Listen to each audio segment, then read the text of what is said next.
છોટાઉદેપુરમાં વીજળીથી કફોડી હાલતનો એક વિડીયો વાયરલ થયો। સ્થાનિકો ટ્રાન્સફોર્મર ઉપાડીને લઈ જતા જોવા મળ્યા। રસ્તાના અભાવે ગામમાં કોતરના પાણી ભરાયા।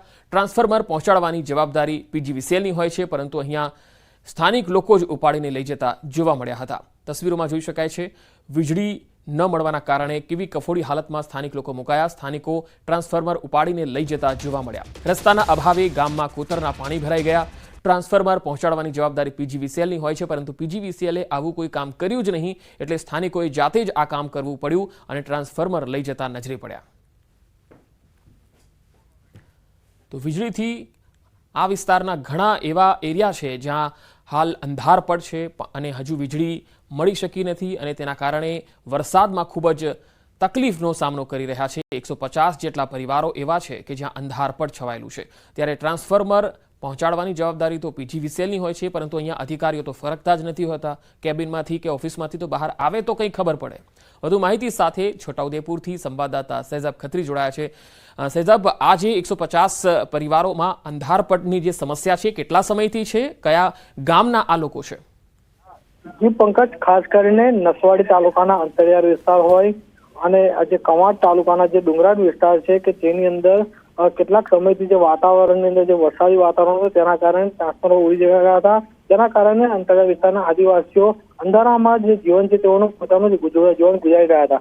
પરંતુ છેલ્લા કેટલાક સમયથી ટ્રાન્સફોર્મર ત્યાં આગળ કોઈ અધિકારી પહોંચતા ના, તેના કારણે ગ્રામજનોએ જ આખરે નિર્ણય કર્યો પોતાનું ખેતી કામ છોડીને તેઓના ખભે ભાર ઉચકીને બાંધીને તેઓએ ત્યાં કમ્પ્લીટ મૂકીને આપ્યું છે, પરંતુ ત્યાર પછી પણ અધિકારીઓ ત્યાં પહોંચતા નથી અને આદિવાસી વિસ્તારની અંદર આજે રહેતા જે લોકો છે તે લોકોને મુશ્કેલીનો સામનો કરવો પડતો હોય છે।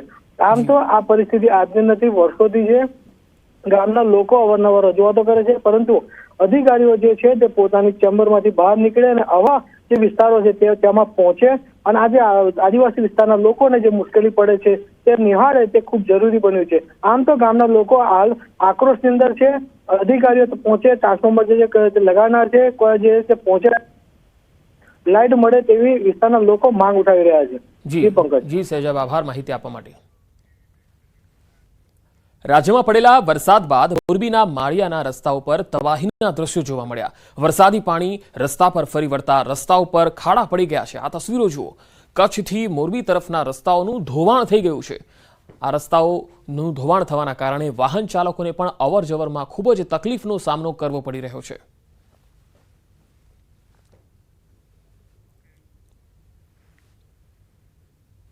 કેટલાક દિવસથી રાજ્યમાં પડેલા વરસાદે અનેક જગ્યાએ તબાહી સર્જી છે અને હવે વરસાદે વિરામ લેતા એ તબાહીના દ્રશ્યો સામે આવી રહ્યા છે। હું સીધા એ દ્રશ્ય આપને બતાવીશ કે આ દ્રશ્ય જે છે તે કચ્છથી મોરબી તરફ જતા એ રસ્તાનું છે અને આ રસ્તા જે છે તેના પર વરસાદી પાણી ફરી વળ્યા હતા અને તેના કારણે અનેક જગ્યા જે છે તે રસ્તાઓ તૂટી ગયા છે।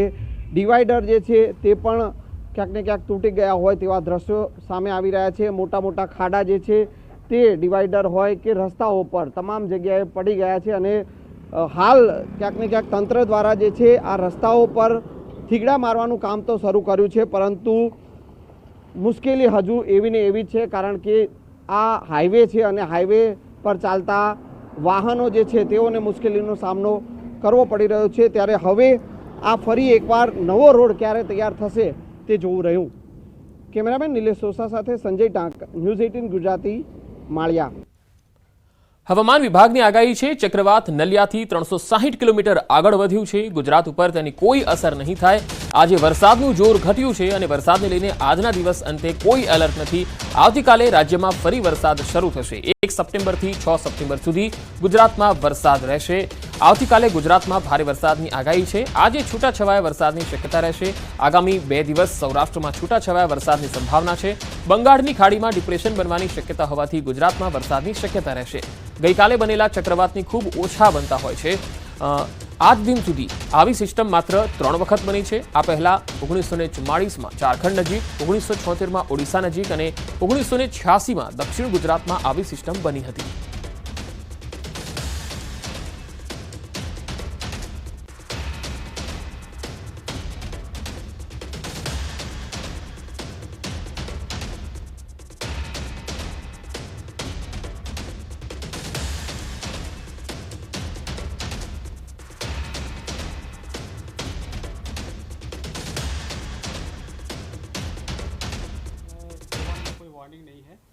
डे टू से लेकर डे 6 तक हमारा फिर वार्निंग है।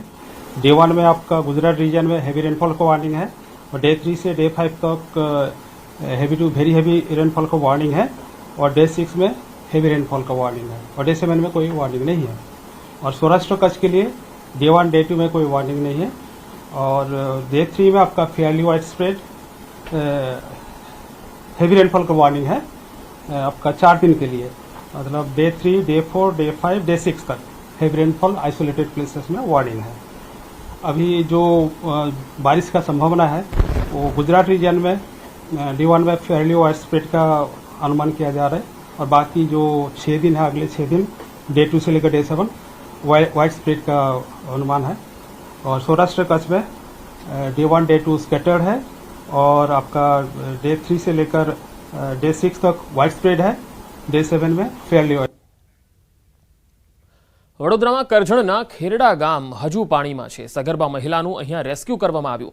એમ્બ્યુલન્સ મારફતે મહિલાને હોસ્પિટલ લઈ જવાઈ। ફાયર વિભાગે મહિલાનું રેસ્ક્યુ કર્યું હતું।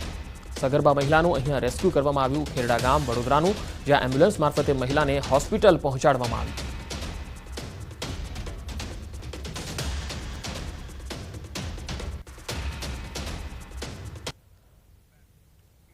અમદાવાદમાં પોલીસનું મેગા સર્ચ ઓપરેશન ચાલી રહ્યું છે। સરદારનગરમાં પોલીસનું સર્ચ ઓપરેશન 10 ટીમો બનાવીને બુટલેગરો પર રેડ પાડવામાં આવી રહી છે। પોલીસે દેશી દારૂના 34 કેસ નોંધ્યા છે। અમદાવાદ પોલીસે મેગા સર્ચ ઓપરેશન શરૂ કર્યું છે। સરદારનગરમાં પોલીસનું સર્ચ ઓપરેશન ચાલી રહ્યું છે। 10 ટીમો બનાવીને બુટલેગરો પર રેડ પાડવામાં આવી રહી છે। પોલીસે દેશી દારૂના 34 કેસ નોંધ્યા છે। તો 10 ટીમો અલગ અલગ વિસ્તારોમાં તપાસ કરી રહી છે। ખાસ કરીને સરદારનગર વિસ્તાર કે જે બુટલેગરો અને દારૂના અડ્ડાનું હબ કહેવાય છે, ત્યાં આગળ રેડ પાડી અને પોલીસે જે 10થી વધારે ટીમો અહીંયા મૂકી છે અને 34 જેટલા કેસ અહીંયા નોંધવામાં આવ્યા છે। આ સર્ચ ઓપરેશન આજે પણ ચાલુ છે। વધુ માહિતી સાથે સંવાદદાતા ઋત્વિજ સોની જોડાયા છે। ઋત્વિજ, આમાં 10 ટીમો જે સર્ચ ઓપરેશનમાં લાગેલી છે એમાં અત્યાર સુધીમાં 34 કેસ નોંધાયા છે। કેટલા બુટલેગરો મળી આવ્યા? પંકજ, જે સરદારનગર વિસ્તાર છે કે જ્યાં પોલીસ દ્વારા અવારનવાર આ પ્રકારે સર્ચ ઓપરેશન કરવામાં આવતું હોય છે અને ગઈકાલે મોડી રાત્રે એક સરપ્રાઇઝ ચેકિંગ કરવામાં આવ્યું હતું, જેમાં ઝોન 4ના અલગ અલગ પોલીસ સ્ટેશનના સ્ટાફને સાથે રાખીને લગભગ 10 ટીમો બનાવવામાં આવી હતી અને એસીપી સહિતના જે પોલીસ અધિકારીઓ છે ત્યાં સર્ચ ઓપરેશનમાં જોડાયા હતા અને સમગ્ર સર્ચ ઓપરેશન દરમિયાન અલગ અલગ 34 કેસ પણ પોલીસ દ્વારા કરવામાં આવ્યા છે અને વારંવાર જે અસામાજિક પ્રવૃત્તિઓ ચાલતી હોય છે કે જુગાર છે કે દેશી દારૂનું વેચાણ છે, આ તમામ જે અસામાજિક પ્રવૃત્તિઓ છે તેના પર લગામ લાગવા માટે પોલીસ દ્વારા આ કાર્યવાહી કરવામાં આવતી હોય છે અને ફરી એક વખત પોલીસે મેગા સર્ચ ઓપરેશન કરીને આ કાર્યવાહી કરી છે। જી ઋત્વિજ, આભાર માહિતી આપવા માટે। સુરેન્દ્રનગરના થાન તાલુકાના તરણેતરના ખાતે વિશ્વ પ્રસિદ્ધ તરણેતરનો ભાતીગળ લોકમેળો ચાલુ વર્ષે પરંપરાગત રીતે યોજાશે। 6 સપ્ટેમ્બરથી 9 સપ્ટેમ્બર સુધી યોજાનાર આ મેળાના આયોજનને લઈ તરણેતર ગ્રામ પંચાયત ખાતે બેઠક મળી। ચાલુ વર્ષે પણ રાબેતા મુજબ તરણેતરનો લોકમેળો 4 દિવસ માટે યોજવાનો નિર્ણય લેવાયો છે। આ બેઠકમાં સાંસદ ચંદુભાઈ સિહોરા, કલેક્ટર કેસી સંપટ, જિલ્લા પોલીસ વડા ડોક્ટર ગિરીશકુમાર પંડ્યા, સરપંચની ઉપસ્થિતિમાં આ બેઠક થઈ હતી। અગાઉ તરણેતર ગ્રામ પંચાયત દ્વારા વરસાદની પરિસ્થિતિને ધ્યાનમાં રાખીને મેળો નહીં યોજવા થોડા દિવસો પહેલા કલેક્ટરને રજૂઆત કરી હતી।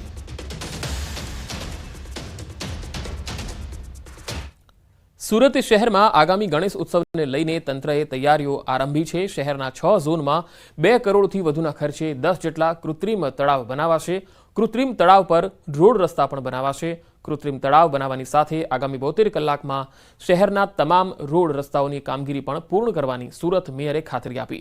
નાની પ્રતિમાઓનું ઘર આંગણે વિસર્જન કરવા મેયરે લોકોને અપીલ કરી। વિસર્જનની સાથે વૃક્ષારોપણ કરવા આયોજકોને અપીલ કરાઈ। મોટી પ્રતિમાઓનું જીપીએસ સિસ્ટમ દ્વારા નક્કી કરવામાં આવેલ રૂટ પ્રમાણે વિસર્જન થશે। શહેરમાં અંદાજિત 70,000 જેટલી પ્રતિમાઓની સ્થાપના થશે।